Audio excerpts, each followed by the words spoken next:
Hey guys, it's SPT Commissioner here, back with more Atlanta Falcons franchise non-game. So I made a new playlist. It's basically talking about my franchise, but like Google size and stuff. There's only 2 episodes now, but it's out three after this one's uploaded. So yeah, this is top 10 Falcons franchise players. So I said I was gonna make. I hope I did because I think it'll be a pretty good thing to wait. Subscribe if you're excited, or subscribe after the video because then you'll probably be like, "Oh, this content's pretty cool," because it is. But honorable mentioning is Young Wei Koo. Maybe he should be number one or he should be like number 10 or something. I was gonna put him number 10. I was like, yeah, it's kind of unfair to rank him among defensive players. Like he gets the least snap out probably definitely every single line on this list. So it's really not fair. So he's not going to be ranked. But let's get on board because he's an amazing kicker.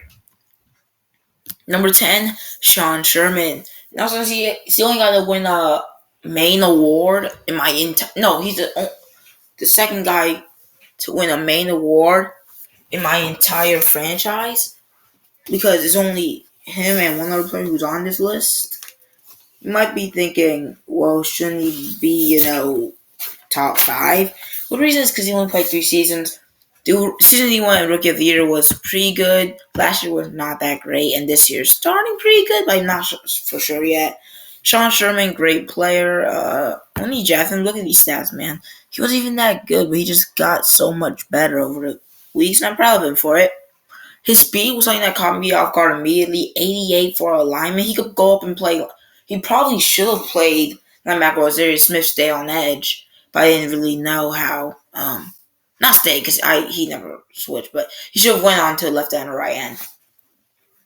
But since I didn't. Now I know a lot about 3-4 now using the Falcons. Since I didn't really know a lot about 3-4 when I started this franchise, it was kind of hard and confusing for me to understand that linebackers blitz in 3-4, but Sherman probably be better as an outside linebacker. But I think he's pretty good where he is. Especially in the 4-3, he's a way better lineman on the edge, though I think. Number 9 is Richie Grant. Well, he's like not amazing, which is why he's not number 9 instead of like top 5. But he's been arguably the most consistent player on this franchise because literally he's the only. He might be one of the only guys who's been this consistent because even Dion Jones, who you already know is on this list, had a down season last year. Luka's been pretty consistent, but he has been consistent with his interceptions and sacks, really. Everything that Grant does good, he's been doing good for a while. Cool's pretty consistent, but he doesn't make good. Missed a couple extra points. Ridley's never really consistent. Purnell's really good, but he's been in this franchise less than Grant. Crowder's really not consistent. Pitts is consistently average instead of consistently good, like Grant is. I think he might be the most consistent player on this team. Just like he's just consistent. He's good and consistent.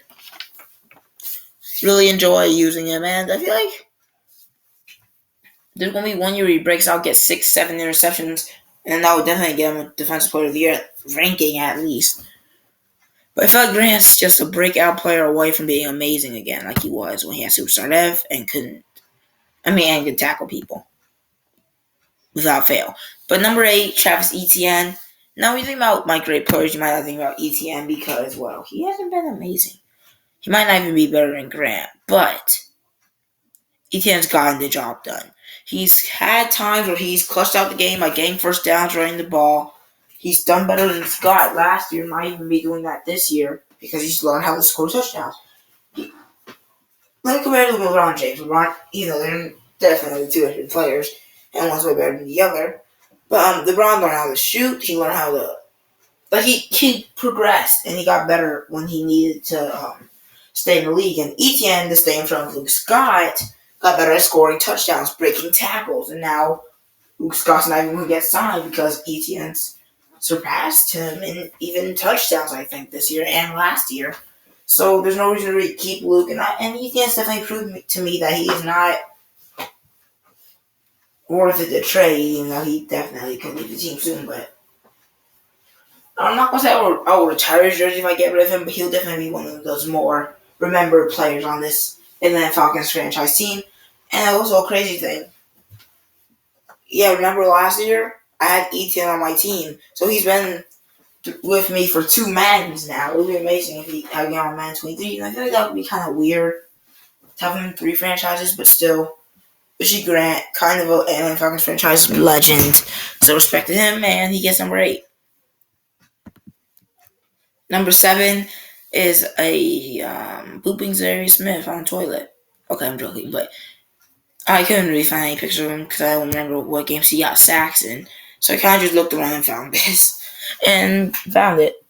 What? But Sirius Smith only played 3 seasons, I think.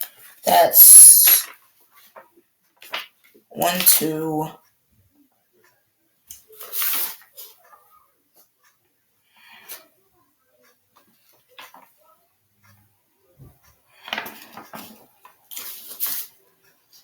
What should I say? Okay, so he's been with us for 3 years. This was his 3rd year before he got traded. Nope, all of those years he got 14 sacks and 14.5. Consistency again. He's not as consistent as Grant because he's not been on the team as long as Grant. But besides the year where he got traded where he only had 1 sack, he was amazing. Like, probably the best defensive line we've had in this franchise. Actually, definitely, because Jared was good a little bit, but then on like his final 2 years he sucked. Actually, no, he only played for 2 years, so yeah, final year he sucked. And then Kaminsky, good sometimes. That's why I got rid of him. He's only good sometimes. Sean Sherman just not better than Kaminsky. I'm not Kaminsky. Probably wasn't even better than Jared when he was on his team. And there's just, besides Sherman, there's really no one else that can even compare to Sirius Smith level. So he has to win this award for 7th place, and I'm pretty sure he's the highest ranked. He's the highest. Supposedly he's the highest ranked defensive lineman on this list. There was just no one else to go above him.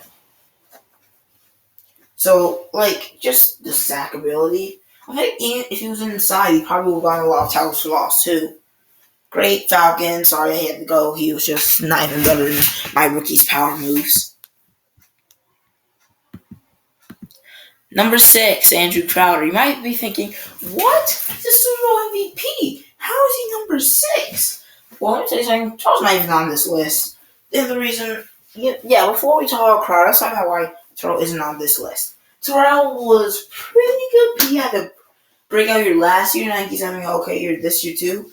I feel like, he hasn't gotten interceptions. Most of the time, they're just throw-ups, or he just throws the ball up, or just crunch time mistakes. Not crunch time, 4th quarter mistakes. I feel like he hasn't been extraordinary in his high. So he has the best. He has the award for the best player, which I feel like it's good enough for him. He's probably going to hit top 10 once the Darius Smith kind of fades out. He's probably going to hit it because, well, if he has another good year like that, maybe even another one next year, he'll definitely be probably in front of Sean unless Sean can do better. So, like, it just has to keep moving down. We have so many great players in this franchise, like Bradbury, who also not on this list. Don't worry, I only told you 2 that are on this list. There's still a lot of other players to consider. But, I feel like he deserves a spot on the honorable bench, like Young Waiku, who is basically on honorable bench for him, but the fact that he's not on this list, though, probably number 11 or 12.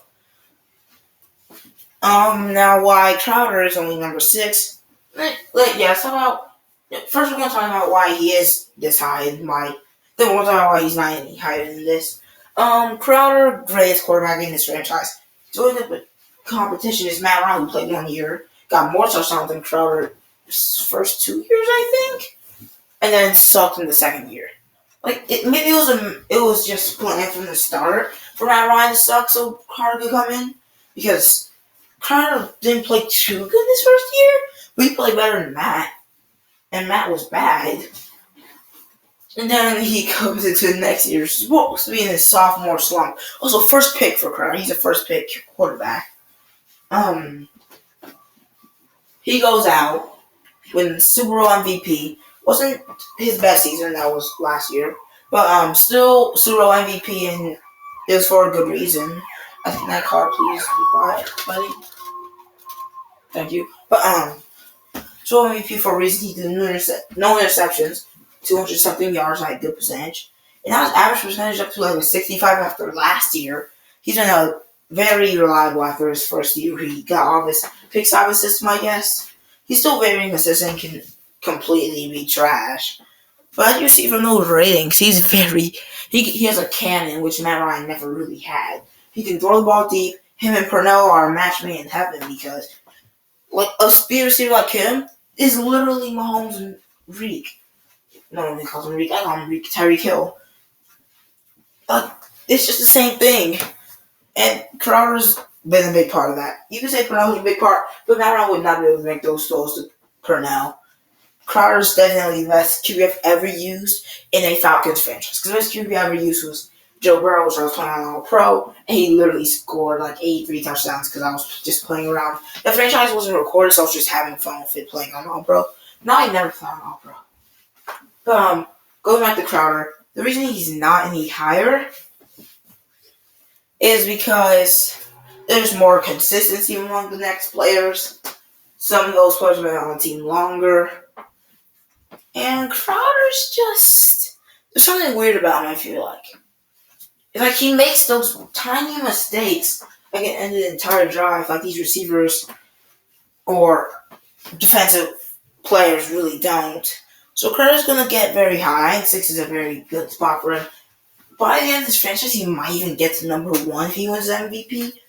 Or another Super Bowl MVP. He might move up all the way to number 1 in the next 2 or 3 years. Because he still hasn't even hit his prime yet.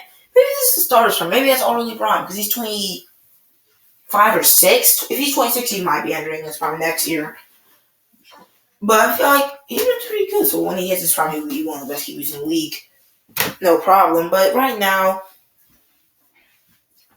not reliable, really. So that's the main reason he's only number 6. But next up, we have... Also, when I was making this list, last thing before I move on from Crowder, he was number 8. I was like, well, I know he's better than Etienne. I was like, well, I know he's better than Smith. So I moved him up a lot. Because I was like, because Smith is good, but I feel like Crowder's just been way more influential to the team. This is why he's a 3-star team captain, I think. And why he hasn't been traded yet. I mean, he literally had a redemption story from star dev. I mean, from normal dev to maybe superstar at the end of this year. So great job, Crowder. You get number 6. Now we're at the halfway point with Foy, Ye, Aluakon. So, he's really good. He's been on this team since the start. He's always been good. Since I just started doing Falcons franchises, which was Madden 19, I think. Was he in the team? No, Madden 20. Madden 20 was when he first joined the team, I think. He was very good for me. Madden 21 franchise, he was really good.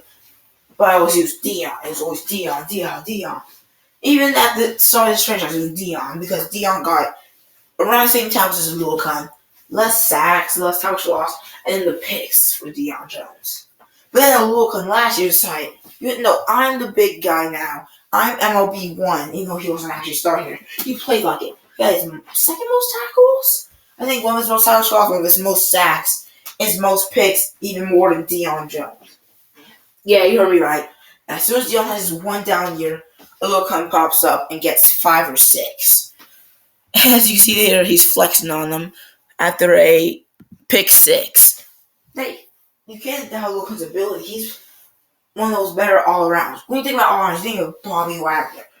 Maybe Fred, I'm not sure about Fred. You think about Ray Lewis, and Luakon has played worse than them, but just below them on that all-around level. I feel he was robbed the superstar last year and Defensive Player of the Year because he was absolutely amazing.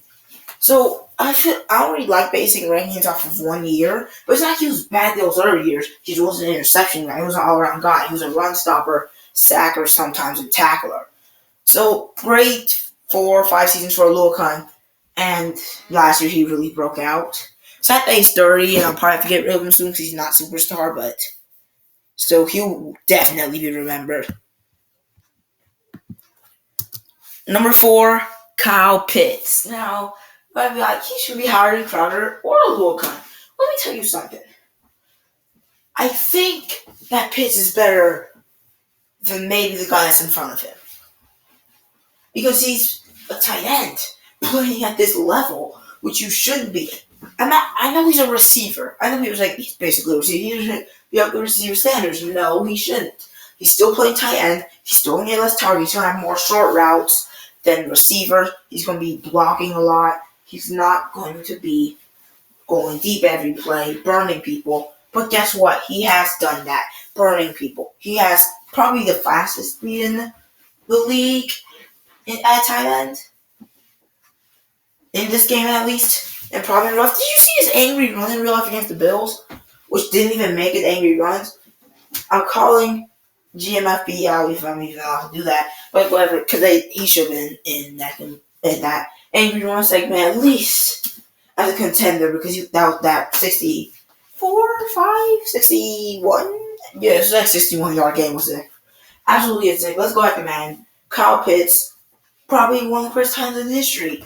He's won 2 Super Bowls. Sure, he hasn't won an award, but there's literally no tight end awards. There's no way for Kyle Pitts to win an award. So he's just going out here, getting 1,000 yards a year, being our third best receiver every year, even second best one before Purnell was here. And then he just doesn't get enough attention because he's not getting any awards. And then he's one of my favorite number. Okay, let me tell you something. When I first heard Cowboys were number 8, I didn't like number 8 similar to number 10. So I was like, yeah, no, it's number 8. It's my favorite number. No, it was actually my favorite number before Pitts got drafted. So then, yeah, it kind of happened. And now he's my favorite number 1 Falcon. So, he's my favorite jersey in the Falcons.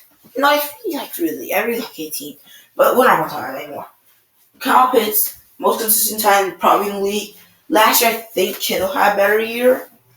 But I think Pitts is probably having better yards this year. He's probably had better years every year before that. Because Pitts kind of had a down year last year. But consistency, man. He's always had, I think, at least 900 yards. And he's been a touchdown guy a couple times. I think if I do that to him in the end zone, he will have caught it. Just not really the opportunity because Elam kind of came on. And no, that's not an underrated part. As soon as Elam joins, it's like, I want to trade this guy. Immediately gets him out the superstar. Now Elam's in the perfect position to succeed in any other team, which I'm just waiting for the time where Elam has to go, which I really don't want to get rid of him, but I just think it's best for his career. Pitts has been probably one of the best tight ends of all time. He literally gave a guy superstar. And even led our team in touchdowns, I think? No, not touchdowns. He actually had around Ridley's yards 1 year. So, great year for Pitts. And just only 3 more players. Number 3 is Greg Purnell. Now, this is going to be backlines because last year Purnell had one of the best receiver seasons of all time. And yet he's not number 1. Why, you may ask? Well, it's because he's played 2 full seasons. First season, he was okay. I mean, it was definitely Rookie of the Year deserving. But, other than that season wasn't that great. Pretty sure Ridley still had more yards than him, even though Purnell had more touchdowns. I know he might have more yards than Ridley, but still, he only had 1,100 yards, 12 touchdowns, which is great. But he's not what I would consider best player on our team. Then next year, he had 1,600 yards. 19 touchdowns. Well, guess what? Ridley scored more yards in that 1 year with 1,900. Hasn't got more touchdowns. But I think with Ridley playing way more seasons, because Purnell's only played 2, he's in his 3rd, while Ridley's in his 5th in this franchise. Purnell's been amazing. He's our biggest player. Him and Dion, biggest players. Purnell's not best player, though, and not even top 2. Purnell is the best receiver on this team currently. Probably will be unless Ridley has a breakout year. Because Purnell has been amazing for 2 seasons now and great for all 3. So, I don't want to give him number 2 because he could fall off at any time. I don't want to down him. As soon as he gets that number 1 spot, I feel like he's going to start getting targeted less because, he's going against. I mean, not really going express corners, but I think he's only going back faster ones. And just going in the first ring automatically makes it hard to get you the ball. You're going to have all the deep routes. all the primary routes, which is the team's going to be trying to guard. So I feel like Purnell, he's not going to be Ridley's case in real life or Ridley immediately. So as soon as he got number one spot, I think he's going to be great. I think he's going to be amazing. But right now, currently, he's number 3. Because we can't put all of our rankings on what I think he's going to be later. Because if that was the case, number 1 wouldn't be number 1. Number 2 wouldn't be number 2. And all of these young people who haven't really done as much as number 1 and 2 yet would be not even on this list. So, I just fair that Purnell gets number 3. I also think all these rankings are reserved. So, number 2, Calvin Ridley. You might be like, oh my god, you ranked Calvin Ridley over Greg Purnell. But, hear me out. First 2 seasons, he had 1,900 yards, then 1,777, or the other way around. He had 1,000 yards every year except for last year, or the year before that. He's almost had 1,000 yards every single season. Which is better than Purnell, because Purnell played 2 seasons at 1,000 yards every single season, but Ridley's played all 5. Ridley's not a bigger player. He's more consistent? No. Because he gets less targets, because Purnell's been over more. But would you rather throw the ball up to Ridley or Purnell? It's Ridley. Who would you rather have as a route running? Ridley. Who's more consistent catcher? Ridley. The only thing Purnell's better at is really getting open on drags and being fast. There's also a reason why I kind of put Pitts over Purnell. But I was like, Purnell's just too big for Pitts. So Ridley's really just more skilled as a receiver instead of having just insane speed. Which is why I give Ridley the better spot. But he's not number 1 because I think maybe if he had 1,300 yards every single year, definitely would be number 1 over the next guy, I think. But amazing. He's an amazing player. I'm not going to try to sugarcoat it. And Purnell's an amazing player. I'm not going to try to sugarcoat it. I think Ridley's better and more skill and deserves number 2 more than a player that we kind of got 2 years ago at normal depth. Purnell's definitely proved himself. But not to be better than Ridley this entire franchise. And when Ridley starts getting even worse than this, and then Purnell gets better than this, then Purnell will be better than Ridley. But right now, with how Ridley's extended his career at 30 and still playing at a high level, I don't want to give it to Purnell over Ridley. So, Ridley's going in number 2. But guys, if you watched yesterday's video where I made the Falcon Awards, then you already know who's number 1. If you didn't, it's good that you're watching this one first instead of watching the next one.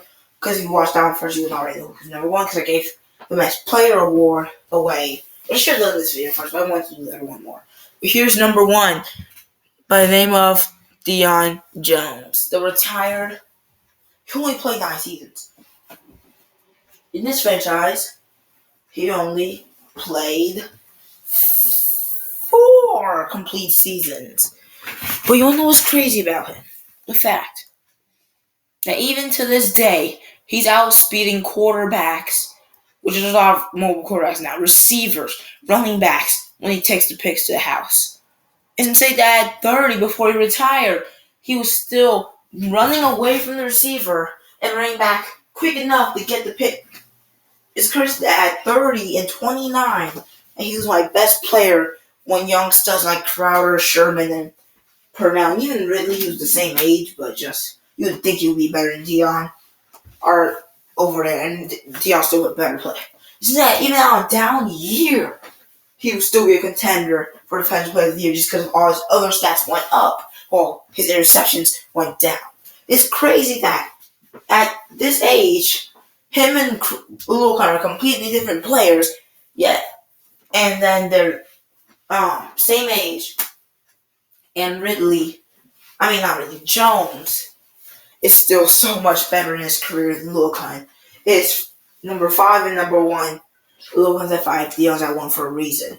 Because Dion Jones is the most explosive player, if not second to Purnell, in this franchise. And just because Purnell might be more explosive, faster, younger, doesn't mean that he's better as a player than Dion Jones. Because, sure, people would say you would rather have Purnell long time than Dion, but they're both 30 years old. Playing how they're playing, I think I would choose Dion because Purnell's great, but I feel like as a starting receiver at 30, we're just going to start regressing. They regress your speed at that age. He would get slower. But Dion Jones was still at 89 speed before he retired. Even if he regressed to 85, he would still make the plays that he would because he had pick artists and lurker. Dion Jones, best player in this franchise. I feel like I didn't really think about that until he retired. And he was the best player on his team because before that he had his down year and stuff. But he still had 12 picks in a year. We're not going to forget about that. Dion is the best player. Purnell, I'm comparing him to Purnell more than Ridley. But Ridley also is getting outplayed currently by Purnell, while Dion and Lorcan. The main reason I have never even really thought of picking a middle linebacker besides late rounds, so I thought he might be a gem because Dion Jones is just that good. Best all around, because I'm sure Lorcan's probably better all around than Dion, I think about it. But Dion has better interceptions. If I blitz with Dion more, probably will have more sacks because of his speed. He has he had the most tackles for loss last year. Don't forget about that. And 7 more tackles. Dion's better than the Lorcan. Then you go out on Kyle Pitts. He's definitely better than Pitts because even though Pitts has been amazing, he's still young out of his prime. Dion has been amazing.